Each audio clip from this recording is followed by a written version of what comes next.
Hi friends, ఓం సాయిరాం. బాబాగారి ఆశీస్సులు అందరిపైన ఉండాలని చెప్పేసి మనస్ఫూర్తిగా కోరుకుంటున్నానండి. అందరూ కూడా సుఖంగా సంతోషంగా ఎప్పుడు కూడా ఆనందంగా ఉండాలి అని చెప్పేసి బాబాగారి తరఫున నేను కూడా మనస్ఫూర్తిగా కోరుకుంటున్నాను.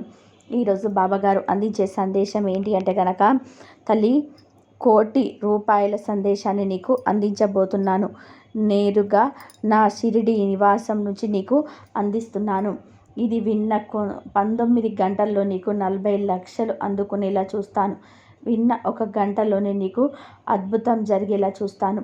తల్లి, నా మాట నమ్మి నువ్వు చివరి వరకు వింటే నీ జీవితంలోనే ఒక అద్భుతాన్ని నువ్వు చూస్తావు అని చెప్పి ఏదో తెలియని సందేశాన్ని ఈరోజు బాబాగారు మనకు అందించడానికి మన ముందుకు వచ్చారండి. మరి బాబాగారు ఏ సందేశం అందించినా కూడా అది మన భవిష్యత్తుకు పునాది లాంటిదే అని చెప్పేసి మనందరికీ కూడా తెలిసిన విషయమే కదా. మరి సందేశం వినే ముందు వీడియోకి అయితే ఒక లైక్ చేసి వీడియోని సబ్స్క్రైబ్ చేసుకొని సపోర్ట్ అయితే చేయండి. ఇక బాబాగారి సందేశం ఏంటో తెలుసుకుందాం. తల్లి, ఈ జీవితంలో ప్రతి అడుగుకి కూడా డబ్బు చాలా అవసరం. ధనం మూలం ఇదం జగత్ అని చెప్పేసి అంటూ ఉంటారు కదా. మనిషి లేచిన దగ్గర నుంచి కూడా ఎన్నో రకాలైన పనులను చేస్తూ ఉంటారు. కానీ ఎక్కువ శాతం మనిషి డబ్బు కోసమే శ్రమిస్తూ ఉంటాడు. బిడ్డ, డబ్బు నీ జీవితానికి ఎంత అవసరమో నాకు బాగా తెలుసు. ప్రతి మనిషిని జీవితంలో ముందడుగు వేయాలి అన్నా, నచ్చినవి కొనుక్కోవాలన్నా, ప్రశాంతంగాకరమైన జీవితాన్ని అనుభవించాలి అన్నా, కానీ ఏదైనా అనారోగ్య సమస్యలు వచ్చినా, పిల్లల భవిష్యత్తు బాగుండాలి అన్నా, ప్రతి దానికి కూడా డబ్బు చాలా అంటే చాలా అవసరం. తల్లి, ఇవన్నీ కూడా నీకు ఎందుకు చెప్తున్నాను అంటే, నీ జీవితంలో ఇప్పుడు నువ్వు పడుతున్న కొన్ని రకాలైన సమస్యలకు డబ్బు నీకు అవసరం. కాబట్టి చాలామంది కూడా అనుకుంటూ ఉంటారు, బాబా ఎంతో కష్టపడుతున్నాను, ఎన్నో రకాలుగా శ్రమిస్తూ ఉన్నాను, చేతిలోకి ఇలా డబ్బు వస్తుంది, అలా వెళ్ళిపోతుంది బాబా, నా దగ్గర డబ్బే నిలబడటం లేదు. నేను కోటేశ్వరుడిగా మారకపోయినా పర్వాలేదు, కనీసం నన్ను లక్షాధిగానైనా మార్చు. నేను వచ్చిన రూపాయిని పొదుపు చేసుకోవాలని చెప్పేసి అనుకుంటున్నాను. కానీ నా దగ్గర రూపాయి కూడా అస్సలు ఆగటం లేదు. ఏ విధంగా అయితే నా దగ్గరకి ధనం వస్తుందో అంతే విధానంగా ఖర్చు అయిపోతుంది బాబా. రావడానికి కష్టపడుతున్నాను కానీ అది ఖర్చు అయిపోవడానికి ఏ కష్టం లేకుండానే ఖర్చు అయిపోతుంది బాబా. నా దగ్గర డబ్బు ఉండాలి, ఎందుకంటే డబ్బుంటేనే నా అవసరాలను నేను తీర్చుకోగలను. నలుగురిలో నాకంటూ ఒక గుర్తింపు నాకు వస్తుంది. అనారోగ్య సమస్యలకు నాకు డబ్బు ముఖ్యం, నా బిడ్డల భవిష్యత్తుకు నాకు డబ్బు ముఖ్యం అని చెప్పి నీ మనసులో ఎన్నో రకాలుగా అనుకుంటూ ఉన్నావు. తల్లి, పేదవారు ఎప్పుడు కూడా ఒక మాట అనుకుంటూ ఉంటారు, కోటేశ్వర్లుగా వారు మారారు అంటే గనక, అంటే ధనవంతుల్ని చూసి పేదవారు విధంగా అనుకుంటూ ఉంటారు. కోటేశ్వర్లుగా మారాలి అనుకుంటే ఎంతమంది కడుపులు కొట్టారో, ఎన్ని అవినీతి పనులు చేశారో, ఏ రకంగా వారికి డబ్బు వచ్చిందో మాకు బాగా తెలుసు అని చెప్పి కొంతమంది పేదవారు, అందరూ కాదు, కొంతమంది పేదవారు ధనవంతులను చూసి వారిపై ఈ విధమైన నిందలను వేస్తూ ఉంటారు. కొంతమంది పేదవాళ్ళు, ఇక్కడ మళ్ళీ అందరూ కాదు, కొంతమంది పేదవాళ్ళు వారి యొక్క పేదరికానికి తన భార్య కారణమని చెప్పి, తన బిడ్డలే కారణమని చెప్పి, తన తల్లిదండ్రులే కారణమని చెప్పి, తన కుటుంబమే కారణమని చెప్పి, నేను ఇటువంటి కుటుంబంలో పుట్టాను కాబట్టే నాకు ఇటువంటి పరిస్థితి అనేది వచ్చింది, ఇటువంటి పేద కుటుంబంలో ఉన్న నేను, నాకు ఇటువంటి స్థిరాస్తులు లేని నేను నలుగురిలో డబ్బున్నవాడిగా ఎలా పేరు తెచ్చుకోగలను, డబ్బున్నవాడిగా ఎలా గుర్తింపు పొందగలను అని చెప్పి ప్రతి పేదవారు కూడా, అంటే ప్రతి కాదు, కొంతమంది పేదవారు ఆలోచిస్తూ ఉంటారు. వారి యొక్క పేదరికానికి అందరినీ కూడా బాధ్యతగా నిందిస్తూ ఉంటారనమాట. కానీ ఎప్పుడైనా కానీ అలా నిందించడమే ప్రథమ కారణం పేదవారు అవ్వడానికి. ఎందుకంటే ఒకరు పేదవారిగా మిగిలిపోయారు అంటే దానికి కారణం వారి భార్య కాదు, వారి బిడ్డలు కాదు, వారి తల్లిదండ్రులు కాదు, కేవలం అతడికి తెలివితేటలు లేకపోవడం వల్ల, డబ్బు సంపాదించడం చేత కాకపోవడం వల్ల, వచ్చిన ధనాన్ని నిలుపుకొని ప్రయత్నం చేయకపోవడం వల్ల, అతడి యొక్క సోమరితనం వల్ల, అతడి యొక్క దుర్వాలట్ల వల్ల కావచ్చు. ఎన్నో రకాలుగా డబ్బు ఖర్చు అయిపోతూ ఉంటుంది. ఎప్పుడైనా కానీ మీ యొక్క భార్య దగ్గర కానీ, మీ యొక్క బిడ్డల దగ్గరికి కానీ, మీ యొక్క తల్లిదండ్రుల దగ్గర కానీ వెళ్ళి కొంచెం సేపు వారితో మాట్లాడిన తర్వాత, ఇక నీ అవసరం నాకు లేదు, నీకు నాకు ఎటువంటి సంబంధం లేదు, ఇకపై నువ్వెవరో నేనెవరో అని చెప్పేసి వారితో మీరు ఈ మాట చెప్పి చూడండి. తర్వాత వారు మీ దగ్గర ఉంటారా? వారికి విలువనివ్వకుండా మీతో మాట్లాడతారా? మీతో స్నేహం చేయడానికి ఇష్టపడతారా? మీతో ఉండడానికి అసలు శ్రద్ధను చూపించగలుగుతారా? లేదు కదా. అదే డబ్బు కూడా అలాగే అన్నమాట. డబ్బు ఉన్నప్పుడు విలువనివ్వకుండా, దానికి ఒక ప్రత్యేకమైన గుర్తింపునివ్వకుండా, దానిని మీతో నిలుపుకునే ప్రయత్నం చేయకుండా, మీరు ఎన్ని రకాలుగా ఎంత ప్రయత్నం చేసినా కూడా మీరు విలువ ఇవ్వటం లేదు కాబట్టి మీ దగ్గర డబ్బు అనేది నిలబడటం కష్టం అని చెప్పి గుర్తుపెట్టుకోండి. మనిషి ఎప్పుడైనా కానీ ఆర్థికంగా స్థిరంగా ఉండాలి. ఎందుకంటే ప్రతి మనిషి కూడా వారి యొక్క స్థిరత్వాన్ని పోగొట్టుకొని చుట్టుపక్కల జనాలని చూసి లేనిపోని ఆకర్షణలకు గురి అయ్యి వారి దగ్గర డబ్బుని ఖర్చు చేసుకుంటూ ఉంటారు. కానీ ఏ మనిషి అయితే స్థిరంగా ఏదైనా కొనుక్కోవాలని చెప్పి అనిపించినా, లేదా ఏదైనా ఒక రూపాయి ఖర్చు చేయాలనిపించినా, ఏదైనా ఒక వస్తువు వారికి ఉపయోగపడుతుందని చెప్పి దాన్ని తీసుకెళ్ళాలని చెప్పి ఆలోచన చేసినా కూడా, ఇది మనకి ఎంతవరకు ఉపయోగపడుతుంది, దీన్ని కొనడం వల్ల ఎంతవరకు ఉపయోగించుకోవచ్చు, ఇది లేకపోతే నాకేమైనా నష్టం జరుగుతుందా, ఇది లేకుండా ఎన్ని సంవత్సరాలు ఉండలేదా, కానీ ఇన్ని ప్రశ్నలు వేసుకొని ఆ వస్తువును కొనే ప్రయత్నం చేయాలి. అది అవసరం లేకపోతే దాన్ని వదిలిపెట్టాలి. కానీ అవసరం ఉన్నా లేకపోయినా నలుగురి దగ్గర ఉంది కదా, నా దగ్గర ఉండాలి తీరాలి అని చెప్పి తీసుకుంటే ఖచ్చితంగా నువ్వు అనవసరంగా ధనాన్ని ఖర్చు చేసినట్లే అవుతుంది. కాబట్టి ఈ ఒక్క విషయాన్ని గుర్తుపెట్టుకో బిడ్డ. ఎప్పుడైనా కానీ ధనం శక్తి లాంటిది. ఆ శక్తి మనం ఒక శక్తిగా మార్చుకొని వాడుకోవాలి తప్ప దాన్ని నిర్లక్ష్యంగా అశక్తిగా దాన్ని గనక నువ్వు చూసినట్లయితే నీ దగ్గర లక్ష్మీదేవి నిలబడదు తల్లి. ఎప్పుడైనా కానీ ఆ ధనం అనేది నువ్వు ఎంత జాగ్రత్తగా పెట్టుకుంటే, దానికి నువ్వు ఎంత విలువనిచ్చుకోగలిగితే, దాన్ని ఎంత ప్రేమగా చూసుకోగలిగితే నీ దగ్గర అది అంత చక్కగా ఉండే ప్రయత్నం చేస్తుందన్నమాట. బిడ్డ, ప్రతి మనిషి కూడా జీవితంలో కొన్ని కష్టాలను చూస్తారు, కొన్ని బాధలని చూస్తాడు, కొన్ని ఒడిదుడుకులని చూస్తూ ఉంటారు.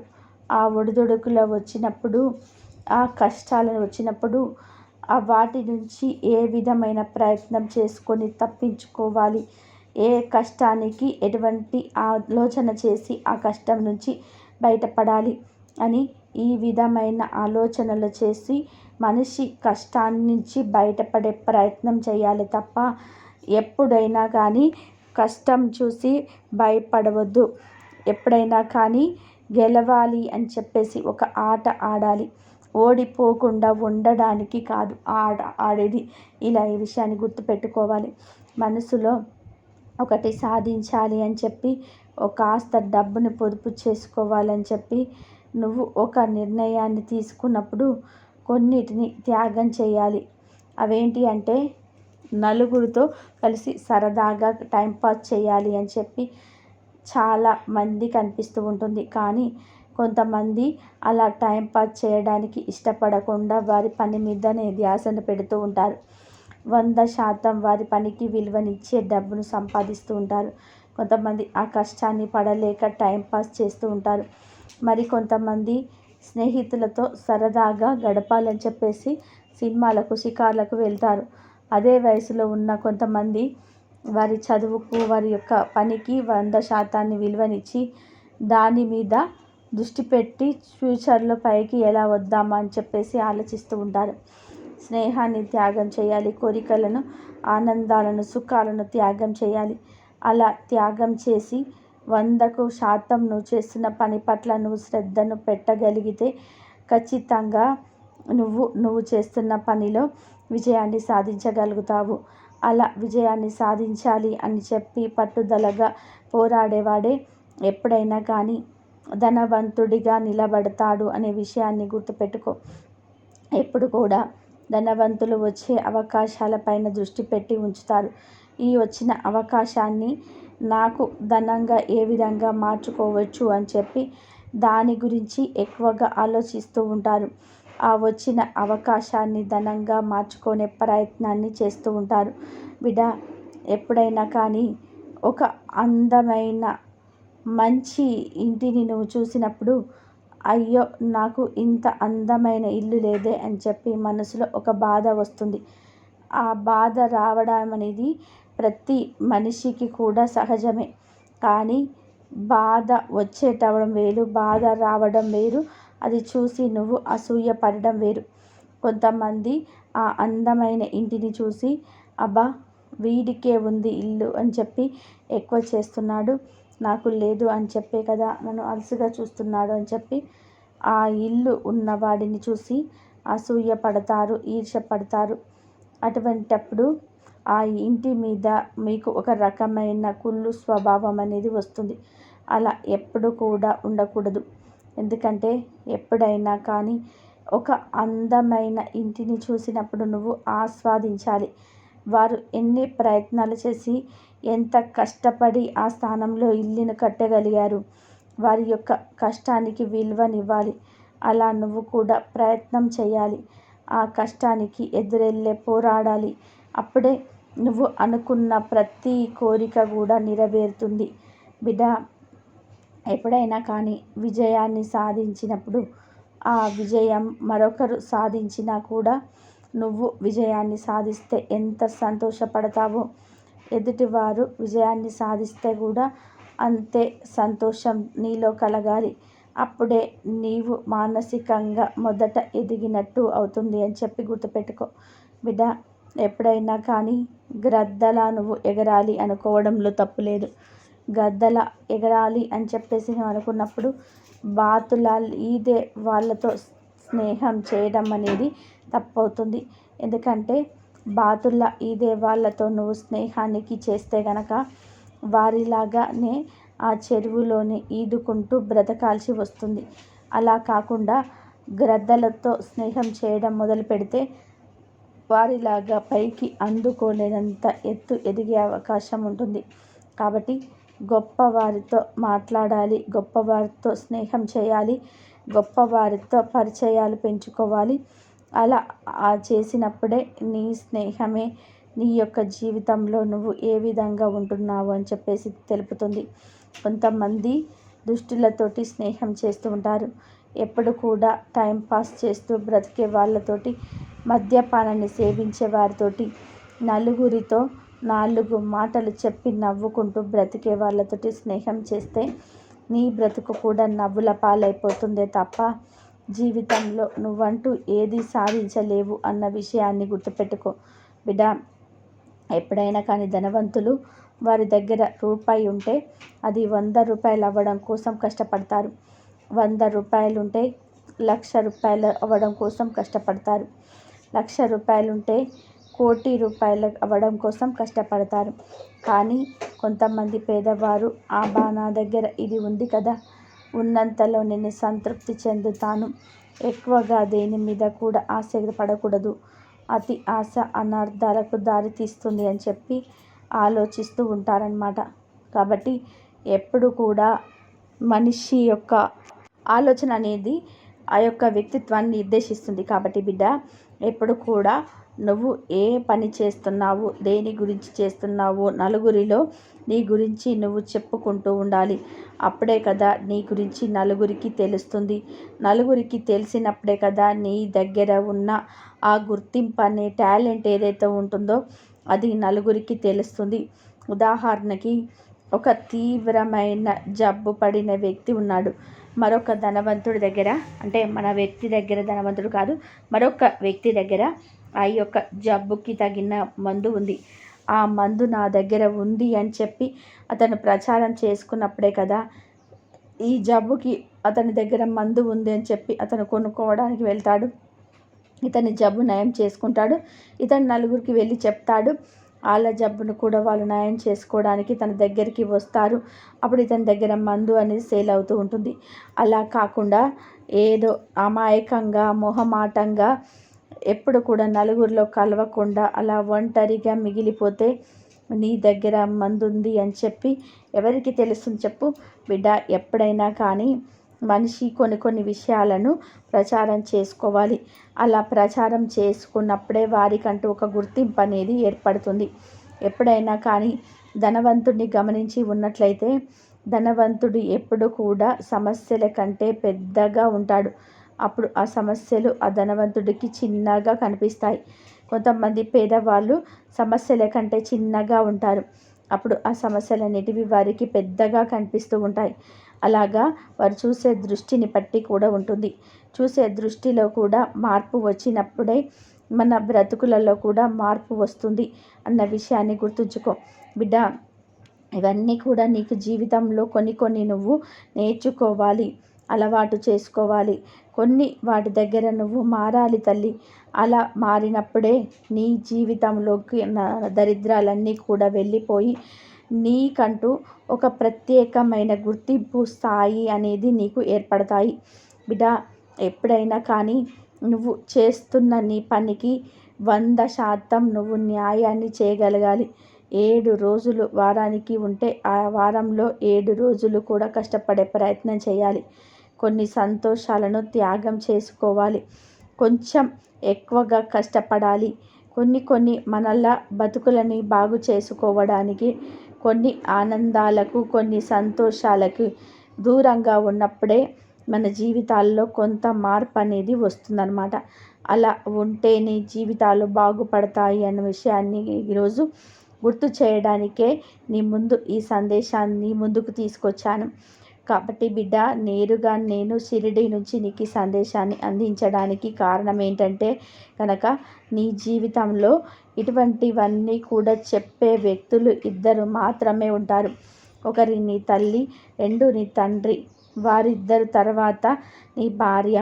తల్లి ఎప్పుడైనా కానీ వారి తర్వాతనే ఇంకా ఎవరైనా అని చెప్పి నువ్వు తెలుసుకోవాలి.